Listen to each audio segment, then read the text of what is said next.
Palavra da Verdade, a exposição bíblica com Hernandes Dias Lopes. Eu convido você para abrir comigo a Palavra de Deus no livro de Apocalipse, capítulo 2. Apocalipse, capítulo 2, versos de 1 a 7.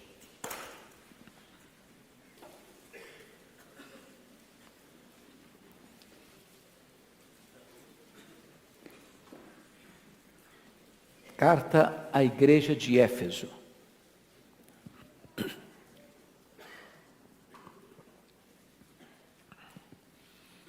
Ao anjo da igreja em Éfeso escreve: Estas coisas diz aquele que conserva na mão direita as 7 estrelas e que anda no meio dos 7 candeeiros de ouro.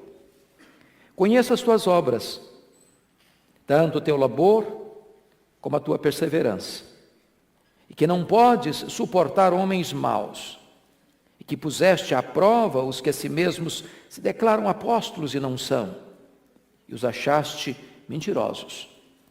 E tens perseverança, e suportaste provas por causa do meu nome, e não te deixaste esmorecer. Tenho, porém, contra ti que abandonaste o teu primeiro amor. Lembra-te, pois, de onde caíste, arrepende-te e volta à prática das primeiras obras. E se não, venho a ti e moverei do seu lugar o teu candeeiro, caso não te arrependas. Tens, contudo, a teu favor que odeias as obras dos nicolaítas, as quais eu também odeio. Quem tem ouvidos, ouça o que o Espírito diz às igrejas. Ao vencedor, dar-lhe-ei que se alimente da árvore da vida, que se encontra no paraíso de Deus. Amém. Meus irmãos e irmãs, esta carta de Jesus Cristo à igreja de Éfeso é, na verdade, uma carta de Jesus para você e para mim nessa noite.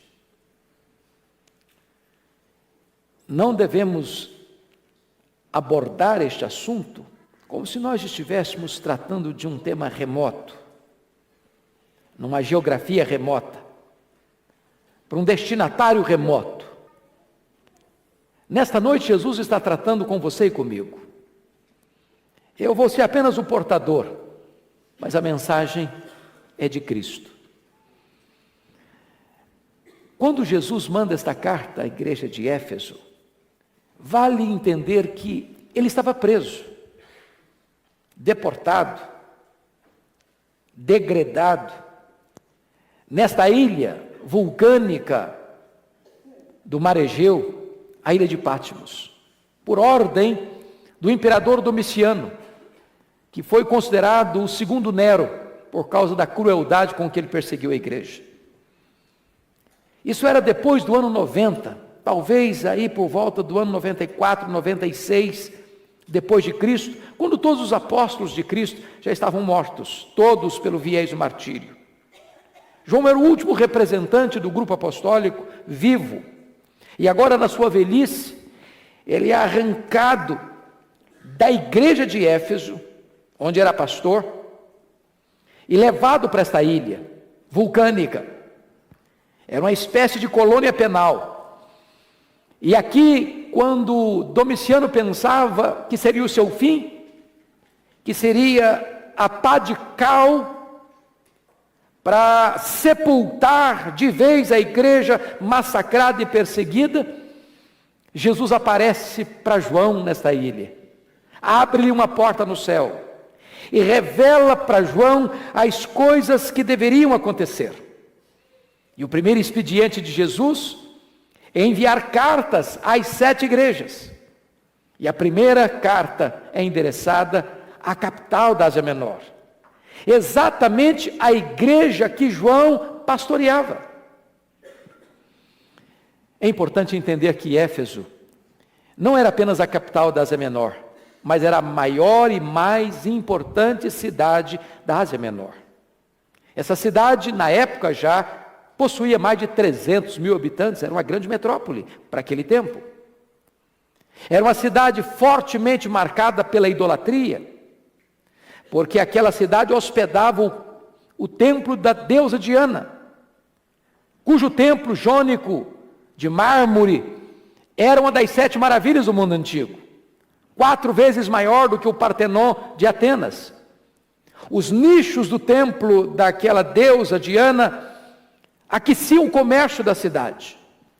Além do mais, essa cidade era também um dos centros mais importantes do culto ao imperador romano como uma divindade. Essa cidade era fortemente marcada pelo ocultismo. E a presença de Paulo nessa cidade, na 3ª viagem missionária, quando ele fica 3 anos ali, acontece, na verdade, um verdadeiro reavivamento espiritual. Porque a cidade é impactada pelo Evangelho. A idolatria entra em colapso. O ocultismo também entra em colapso, porque as pessoas, ao se converterem, iam queimando seus livros de magia em praça pública. A palavra de Deus prevalece, igrejas são plantadas em toda a província. E é curioso que quando Paulo planta essa igreja, dali ele vai para Jerusalém, ali em Jerusalém ele vai ser preso, de Jerusalém ele vai para Cesareia, fica 2 anos preso, de Cesareia ele vai para Roma e fica mais 2 anos ainda preso em Roma. E é desta prisão de Roma que ele escreve a sua carta à igreja de Éfeso, e nesta carta ele elogia a igreja pelo seu amor, pelo seu amor. Anos mais tarde, quando Paulo sai da primeira prisão, no interregno da primeira para a segunda prisão de Paulo, ele deixa Timóteo em Éfeso, como pastor da igreja de Éfeso. Timóteo sai desta igreja, e agora quem é o pastor desta igreja é o apóstolo João, de onde ele escreve, muito provavelmente, o Evangelho e as suas 3 epístolas, que tratam de maneira tão eloquente acerca do amor, sobretudo recordando os ensinamentos de Jesus Cristo, que o amor é a prova dos 9, é a apologética final, é a evidência máxima de que alguém é um discípulo de Cristo. Mas agora, nós já estamos falando de uma segunda geração de crentes dessa igreja. E esta igreja agora está claudicando nesse aspecto essencial do cristianismo, que é o amor. Então, eu gostaria que você olhasse comigo esta carta, para entender que aqui está uma mensagem do noivo da igreja à sua noiva. Primeiro ponto que eu destaco é que o noivo se apresenta à sua noiva para lhe dar segurança. Veja comigo o verso 1. Ao anjo da igreja em Éfeso escreve: essas coisas diz aquele que conserva na mão direita as 7 estrelas. Vamos entender isso aqui, irmãos. Esta palavra conserva, preste atenção, é diferente do verso 16 do capítulo 1. Está escrito aí: tinha na mão direita 7 estrelas. Agora no verso 1 do capítulo 2, diz: aquele que conserva na mão direita as 7 estrelas. A ideia é a seguinte: eu estou segurando esse microfone, todos vocês estão vendo, mas esse microfone não está totalmente dentro da minha mão. Essa é a palavra do capítulo 1, verso 16. Mas a palavra do capítulo 2, verso 1, quando diz: aquele que conserva na mão direita as 7 estrelas, eu estou segurando uma chave agora, de um carro, que está totalmente dentro da minha mão. Essa é a ideia de conserva. Sabe o que significa isso? Significa que você, que eu, que nós, estamos completamente dentro da mão de Jesus Cristo. Guardados, protegidos. Foi por isso que ele disse, lá em João, capítulo 10, versículo 28, que ele dá às suas ovelhas a vida eterna, e ninguém as arrebata da sua mão. Então ele se apresenta para mostrar para esta igreja que Ele segura a igreja, que você está protegido, que você está guardado, que você está completamente seguro nas suas mãos. Notem mais, Ele se apresenta para dizer que Ele está no meio da sua igreja. É isso que está aí. O anjo da igreja em Éfeso escreve essas coisas, diz aquele que conserva na mão direita as 7 estrelas e que anda no meio dos 7 candeeiros de ouro. Ele está andando aqui também nesta noite. Irmãos, isto é magnífico. Porque quando você vem para um culto público, você não vem apenas porque o ambiente é agradável, você não vem apenas porque você encontra pessoas que são afins, que você ama, que você aprecia, e é um ambiente gostoso, onde temos comunhão. Você vem com a perspectiva e convicção de que Jesus está aqui. Onde estiverem 2 ou 3 reunidos em meu nome, ali eu estou, Ele está aqui. É por isso, irmãos, que nunca podemos perder de vista a possibilidade do extraordinário acontecer, das intervenções sobrenaturais acontecerem, dos grilhões se partirem, dos olhos se abrirem, dos ouvidos serem desbloqueados, do coração ser tocado, da vida ser transformada, porque o Jesus Todo-Poderoso está aqui neste lugar, nesta noite. Mas notem vocês, por que Ele está aqui? Para que Ele está aqui? Quando você nota essa presença de Jesus andando no meio das igrejas, Ele está andando para sondar, para exortar, para corrigir, para disciplinar, para consolar, para restaurar. Meus irmãos, nem eu, nem você, temos capacidade de saber a verdadeira necessidade de cada pessoa que entrou aqui hoje. Porque cada pessoa que entrou aqui hoje, talvez necessite de Jesus algo diferente um do outro. Quem sabe tem gente aqui hoje que está precisando de salvação. Quem sabe tem gente aqui hoje que está precisando de uma palavra de consolo. Quem sabe tem gente aqui hoje que está precisando de uma palavra de correção. Quem sabe tem gente aqui hoje precisando de cura para a sua alma. E Jesus que está aqui e que conhece cada coração, que sonda cada coração, é poderoso para suprir todas as suas necessidades. Segunda coisa que eu quero destacar. O noivo elogia sua noiva pelas suas virtudes. E a primeira virtude que o noivo elogia nesta igreja, elogia esta igreja, é a fidelidade desta igreja à palavra, à sã doutrina. Notem comigo, por gentileza, o verso de número 2. Conheça as tuas obras, tanto o teu labor como a tua perseverança, que não pode suportar homens maus, que puseste à prova os que a si mesmos declaram apóstolos e não são, e os achaste mentirosos, e tens perseverança, e suportaste provas por causa do meu nome, e não te deixaste esmorecer. O que está acontecendo na igreja de Éfeso, por ser um centro do culto ao imperador, quando alguém dizia assim, eu sou crente, eu sou um cristão, eu confesso Jesus como Senhor da minha vida.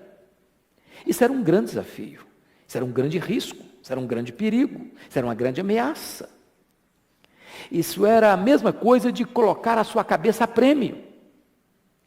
Mas a despeito do perigo, a despeito da ameaça, a despeito da perseguição, a despeito das pressões de todos os lados, aquela igreja, os membros daquela igreja permaneciam fiéis à palavra de Deus.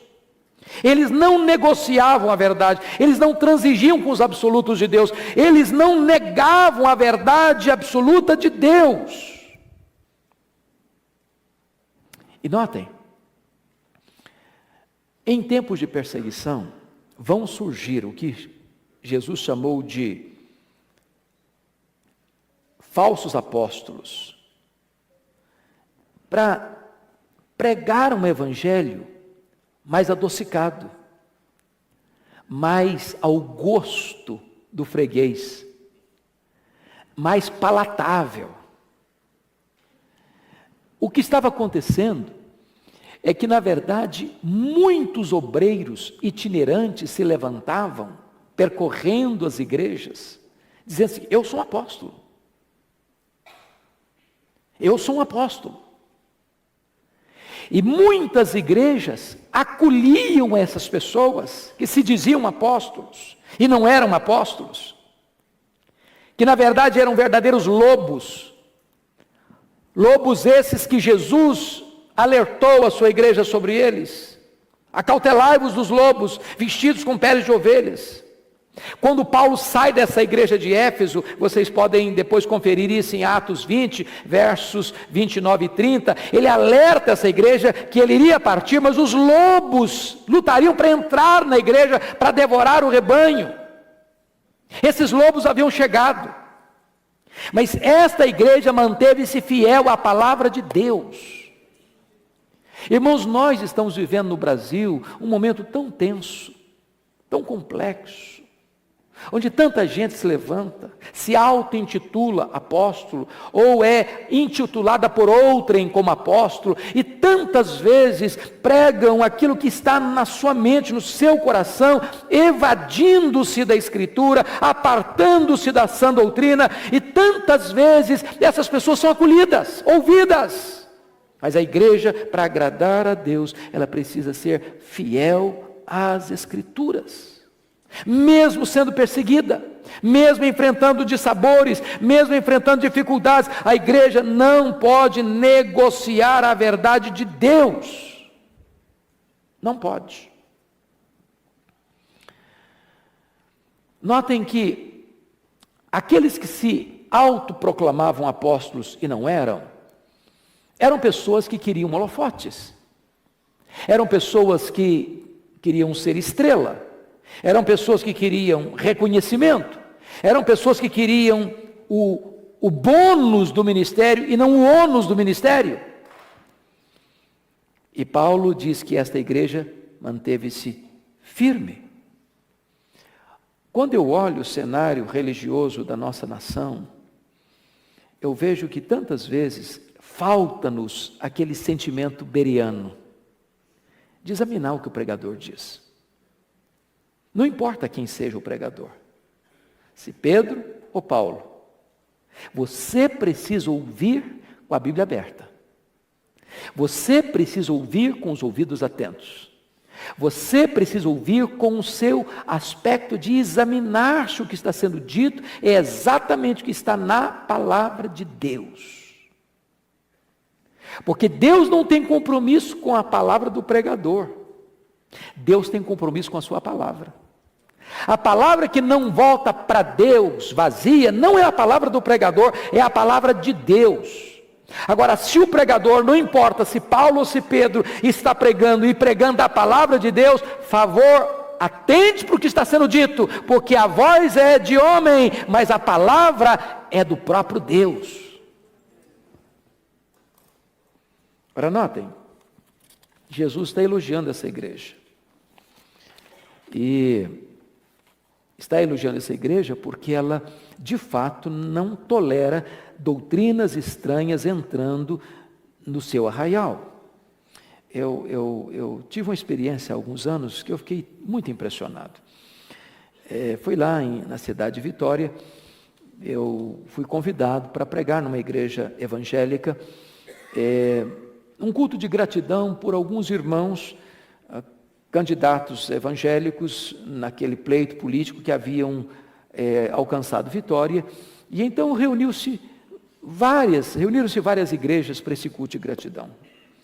Para meu espanto, eu escuto o seguinte, de um homem que já tinha os cabelos brancos como eu, que tinha mais tempo de pastorado que eu, dizendo o seguinte: meus irmãos, eu acabo de vir de Goiânia, dizia ele, onde teve uma reunião dos apóstolos.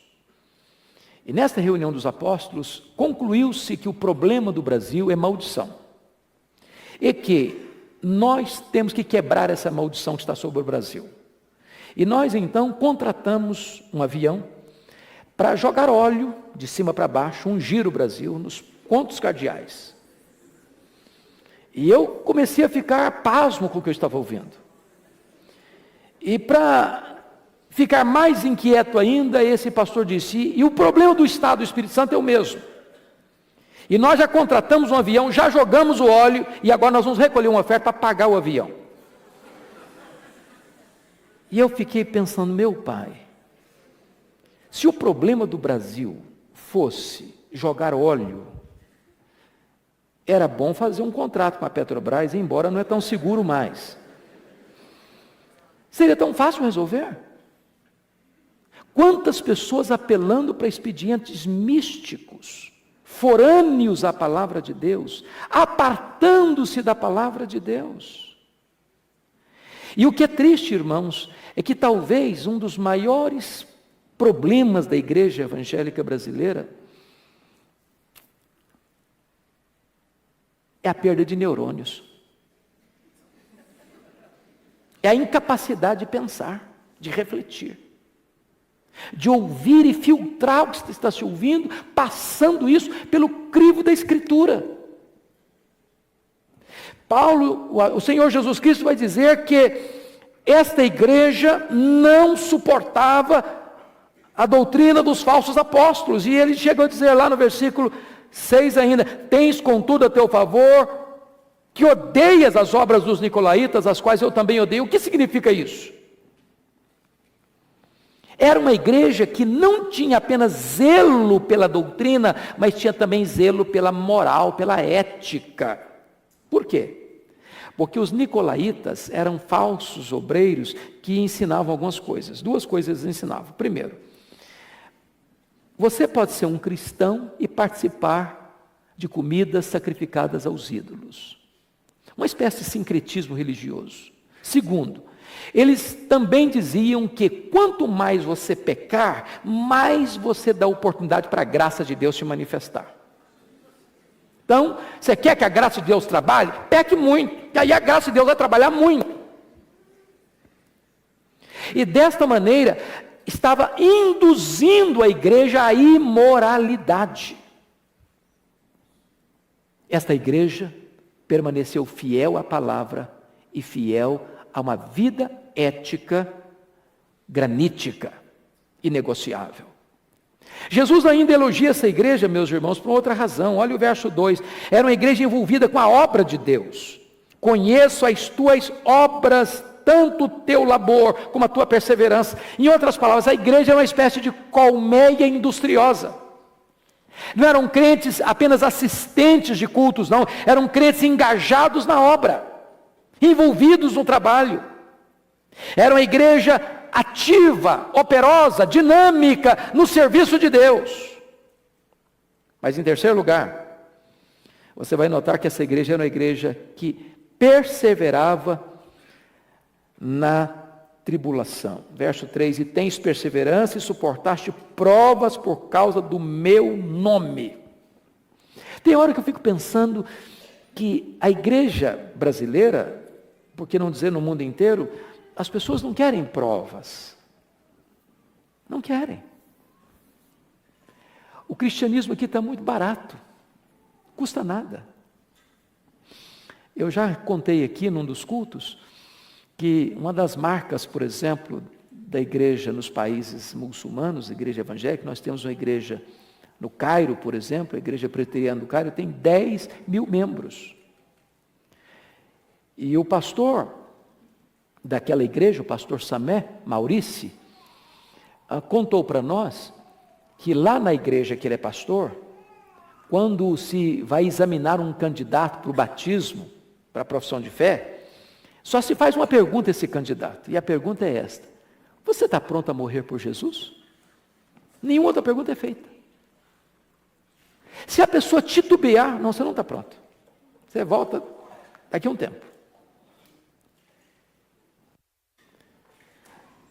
Até que ponto nós estamos prontos a enfrentar hostilidade, oposição, perseguição, rejeição, perda de determinados privilégios por sermos cristãos?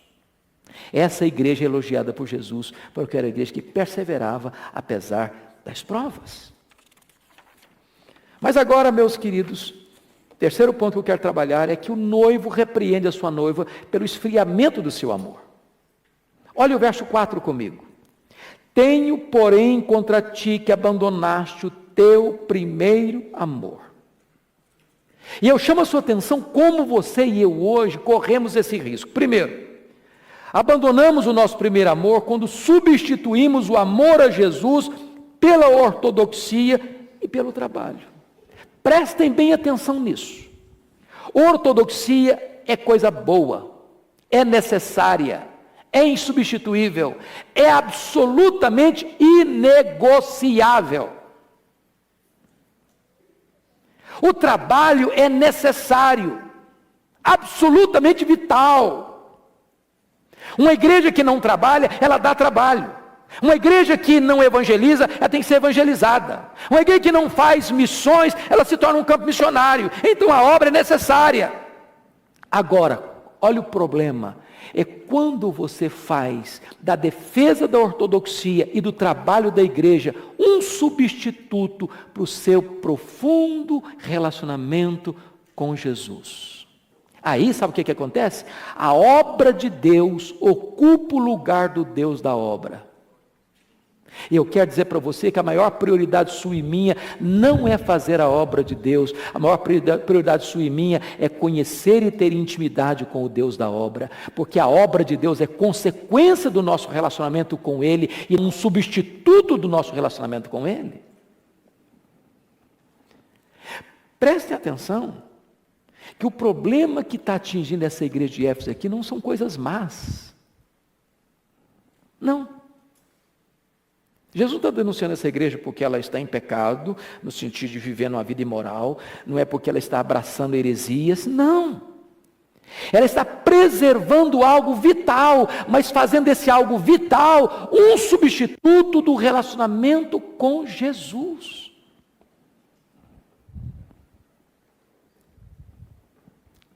Deixa eu ilustrar isso. Pensa comigo, uma esposa ou um marido pode nunca ter sido infiel ao seu cônjuge, mas também nunca ter devotado ao seu cônjuge o seu amor.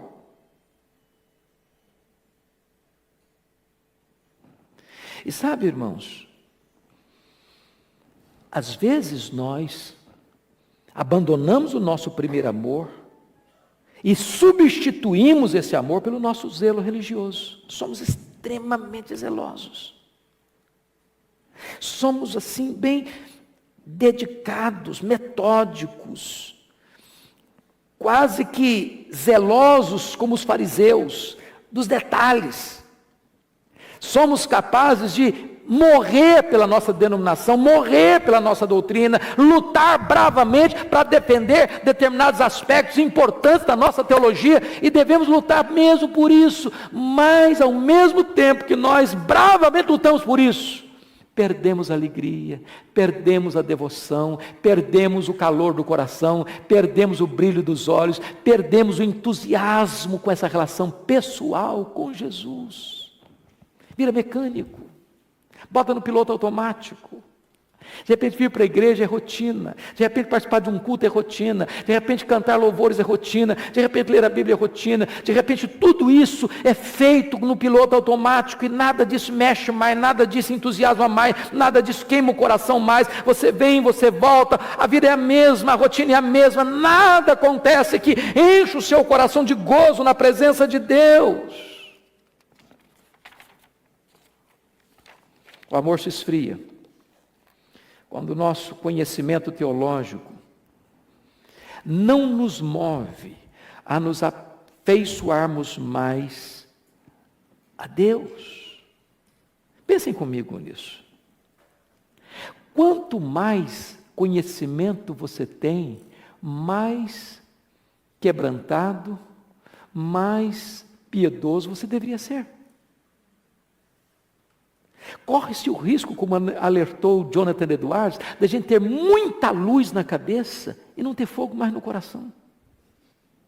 Parece-nos que quanto mais as pessoas estudam, quanto mais elas conhecem, quanto mais elas se informam, quanto mais informação teológica ela tem na cabeça, mais árida fica a vida.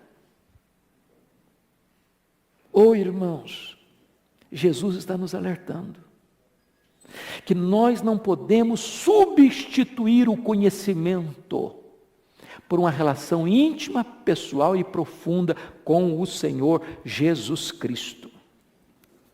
Porque aqui corre-se o risco, sabe de quê? Se abraçar o que se chama de ortodoxia morta. Sabe o que é ortodoxia morta? Você faz uma prova com a pessoa sobre teologia. Pega o catecismo, de ponta a ponta, de A a Z. Pega um manual de teologia da boa, de A a Z. A pessoa segue direitinho. Você não consegue pegar um desvio, uma coisa que você, não, isso aqui não é certo, não, isso aqui não é bíblico, não, isso aqui não tem base. Tudo bonitinho. Passa com nota 100, com elogios. Mas o coração está seco. A alma está árida. Não tem mais brilho nos olhos, não tem mais fogo no coração, não tem mais deleite na oração, não tem mais prazer na intimidade com Deus. Eu tenho, porém, contra ti, que tu abandonaste o teu primeiro amor. Mas sabe o que mais? Nós abandonamos o nosso primeiro amor quando nós temos habilidade para examinar os outros, mas não temos capacidade de examinar a nós mesmos. Notem isso, essa igreja olhava os falsos apóstolos, não, você está ensinando heresia, você está ensinando coisa errada, você está vivendo a vida errada, você não está certo, o que você está falando não é bíblico, e eles estavam certos nesse diagnóstico. Mas eles que tinham habilidade de identificar erros doutrinários nos outros, não conseguiam diagnosticar falta de amor neles mesmos. Nós somos muito mais criteriosos, muito mais profundos em examinarmos os outros, do que identificarmos o erro no nosso próprio coração. Eu tenho uma coisa, porém, contra ti, disse Jesus, é que tu abandonaste o teu primeiro amor. Quarto ponto que eu quero tratar com você, o noivo oferece à sua noiva a chance de um novo recomeço. E começa com o verso 5 assim: lembra-te, pois, de onde caíste. O nosso problema é que nós temos uma amnésia espiritual. Nós nos esquecemos. E veja você que ele não está pedindo que o crente se lembre do seu pecado, não. Ele não está dizendo, lembra do pecado que você cometeu nesse, não. Lembra de onde caíste. Onde você tomou uma direção errada, onde você fez uma conversão errada, onde você deixou de ter aquela vida devocional profunda, onde que começou isso? Volta lá. Lembra do pródigo? Ele lembrou de quê? Da casa do pai. Mas ele não só lembrou da casa do pai, ele diz, levantar-me-ei, irei ter com meu pai. Volta lá no começo, volta lá onde você se desviou, recomeça a sua vida, lembra-te, pois, de onde caíste. Segunda coisa é, arrepende-te. Arrependimento não é emoção, arrependimento é atitude, é decisão. Você não precisa aqui chorar, você não precisa aqui derramar sem lágrimas. Se fizer isso, amém, se é obra do Espírito Santo. Se é obra da carne, não vai funcionar nada, você vai chorar e vai voltar do mesmo jeito. Mas se você hoje diz o seguinte, eu estou errado mesmo, eu perdi a minha devoção mesmo, eu perdi a alegria de ler a Bíblia mesmo, eu perdi aquela alegria de orar mesmo, eu perdi aquele entusiasmo de falar de Jesus mesmo, eu perdi aquele primeiro amor mesmo, eu quero voltar, eu me arrependo, eu tomo uma decisão nessa noite, eu vou voltar. Isso é decisão, isso é atitude, isso é arrependimento. Terceiro, volta à prática das primeiras obras. Deixa eu fazer uma pergunta bem pessoal. Você hoje consegue identificar um tempo na sua vida em que você pode ter convicção de que você já foi mais piedoso do que está sendo hoje, mais consagrado do que está sendo hoje, mais dedicado do que está sendo hoje. Você se lembra daquele tempo em que você se ajoelhava e a Bíblia parecia viva, queimava o seu coração? Você ia para uma vigília de oração e a noite passava e você tinha deleite em Deus? Você lembra daquele tempo que você não conseguia sair sem um folheto no bolso, sem falar de Jesus para quem estava do seu lado? Volta, volta, volta, para que os melhores tempos do seu passado sejam medidas mínimas do que Deus vai fazer na sua vida e através da sua vida daqui para frente. Volta. Mas ainda, há uma solene advertência. Olha o verso 5. Por favor. E se não, venho a ti e moverei do seu lugar o teu candeeiro, caso não te arrependas. Um candeeiro é feito para brilhar. Se ele não brilha, ele é inútil. Inútil. Mas um candeeiro não tem luz própria. Ele só reflete a luz. Quem é a luz é Jesus. Se eu perco a intimidade com Jesus, eu deixo de brilhar. Se eu deixo de brilhar, eu perco a minha razão de viver. Como candeeiro. Sabe o que aconteceu com Éfeso? Essa igreja não existe mais. Hoje é um montão de pedras. Por quê? Porque Jesus não só faz promessas, mas Jesus também exerce juízo. E o juízo começa pela casa de Deus. Mas eu termino. O último ponto que eu quero destacar com vocês é que há uma promessa. Há uma promessa. E a promessa está aí no versículo 7. Quem tem ouvidos, ouça o que o Espírito diz às igrejas. Ao vencedor dar-lhe-ei que se alimente da árvore da vida, que se encontra no paraíso de Deus. A árvore da vida é símbolo de vida eterna. Vida eterna, João 17,3, é conhecer a Deus. E Deus é amor. Sabe o que vai ser vida eterna? É viver eternamente na presença de Deus, que é amor. Que é amor. Lá nós vamos desfrutar desse amor pleno. E hoje Ele está aqui dizendo o seguinte: volte ao seu primeiro amor.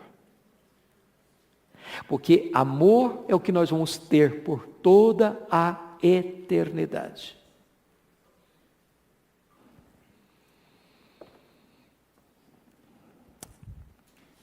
O Senhor Jesus está aqui hoje, nos sondando, e talvez uma pergunta para você. O que Ele está olhando em você, dizendo: filho, continua. Estou tão feliz porque você é fiel, porque você persevera, porque você tem suportado provas.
Ou quem sabe Ele está olhando para mim, para você, filho. Eu te conheço. Eu sei que você não está sendo o que você já foi. Você perdeu alguma coisa tão importante pelo caminho. Você precisa voltar. Você voltar. Voltar ao primeiro amor. Tem um remanescente, é claro, ao vencedor. E hoje você e eu podemos ser esse remanescente. E a ordem é: quem tem ouvidos, ouça o que o Espírito diz às igrejas. Você quer voltar? Você precisa voltar. Vamos voltar ao primeiro amor. Pedir que Deus reavive a nossa alma, que Deus inflame o nosso coração, que Deus aqueça a nossa vida, que Deus nos torne um graveto seco a pegar fogo, para que esse fogo aqueça a gente, inflame a gente, santifique a gente, purifique a gente. Esse fogo se alastre para outras pessoas também. Eu quero orar com você. Se você deseja voltar ao primeiro amor, fique em pé onde você está. Eu quero orar e interceder em seu favor.